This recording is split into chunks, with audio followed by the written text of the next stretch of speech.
You know, I think we need to actually change the culture in St. Paul, in our state agencies in particular. There's a belief right now amongst some in a lot of our state agencies that their job is to help people make decisions about their own lives, or tell people how to run their business or raise their kids or spend their money.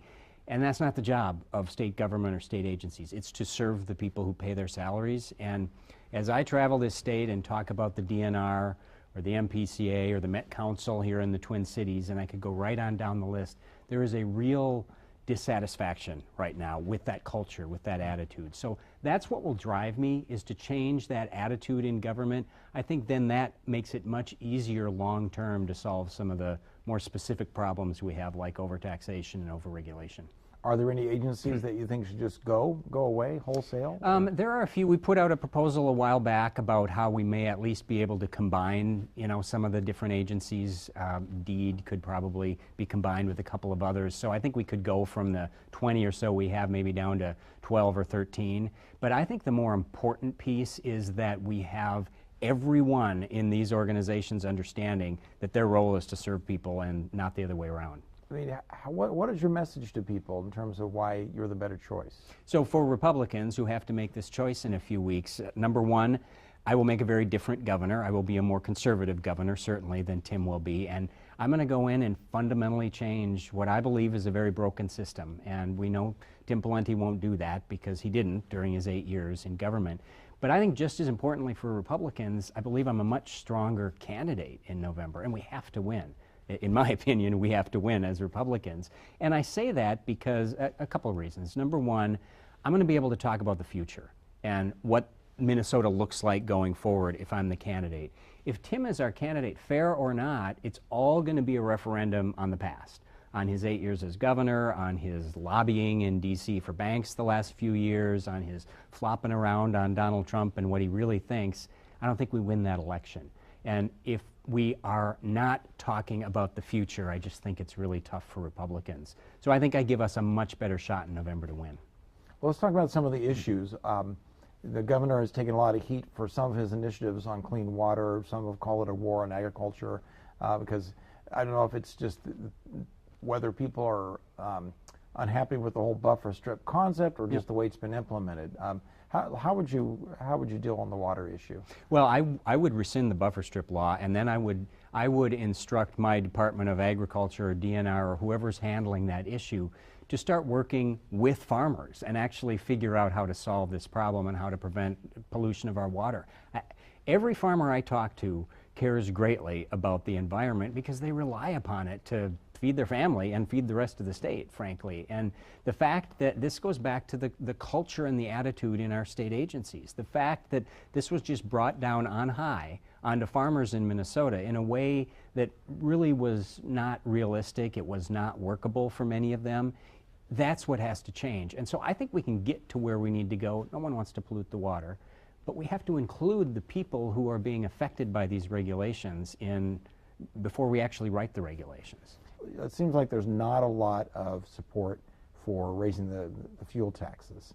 So how do you get more money into transportation? Yeah, and I don't support a higher gas tax. I don't think we've seen a 53% increase in state spending the last 8 years. So it's not an issue where government just isn't getting enough of people's money. There's plenty of money there.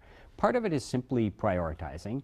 And on the Hennepin County Board, I have been one who has fought back hard against at least the light rail lines and the commuter rail lines and now the streetcar lines that we're going to spend millions on, because they're not efficient. They are not the best way to spend transportation dollars in this state. They're inflexible, they're fantastically expensive, and they don't relieve congestion. And so my thought is, first of all, let's reprioritize and make sure we are funding the roads that we already have, make sure they're safe and adequate and relatively smooth. And then we could have the world-class bus system better than any other state in the country. It is much more efficient with people's money. It's flexible because you can change the lines on a daily basis depending upon, you know, where people want to go. And relying on the gas tax to do that makes no sense, because that's going to continue to drop, and there's a point in the future where a lot of people aren't going to own cars anymore. We just know that's coming. Whether it's 15 years away or 40, we don't know. But the gas tax is not the answer to that. It is taking the money we already have, reprioritizing it. I think we should actually reach into the general fund for some of our transportation money in this state. It's almost 100% user fee funded at the state level. And to me, I think using a little bit of bonding in some of the general fund to help get us to where we need to be right now with our roads and bridges makes some sense. Excuse me. One of the things that the supporters of the light rail talk about is that developers, private developers, and want to know where the lines are going to be, so they know where to invest their money, and so that's why they like the fixed rail lines.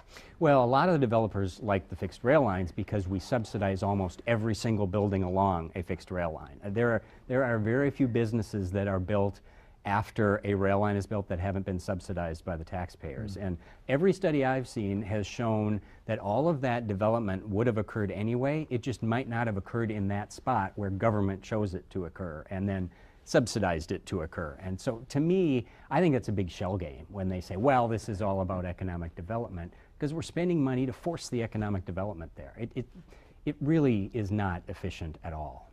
The states, we did, I guess it's called reinsurance, basically propping up the individual insurance market because of all of the changes in that market because of the way healthcare changed, the Affordable Care Act. Would you envision spending more state money to kind of prop up the individual market? I would not, and I think I probably would have supported that. I wasn't in the legislature, I wasn't governor, but I probably would have supported that as a very crucial, very short-term fix. But that is clearly not the answer going forward, because it's fantastically expensive and is not making anything better. It's just putting a Band-Aid on a very broken system. So, I mean, for me, the healthcare issue is about a couple things. Number one, you talk about access, and so for those who can afford insurance in the private market rather than the ACA and what we've done in this state, let's move back to where we were before as a starting point, which was much better than what we have now, which was the high-risk pool for the people who have pre-existing conditions or just can't afford what is out there, and we can subsidize that. It's expensive, but Minnesotans were willing to pay for that before, and frankly, it was cheaper than what we're doing now and covered almost as many people.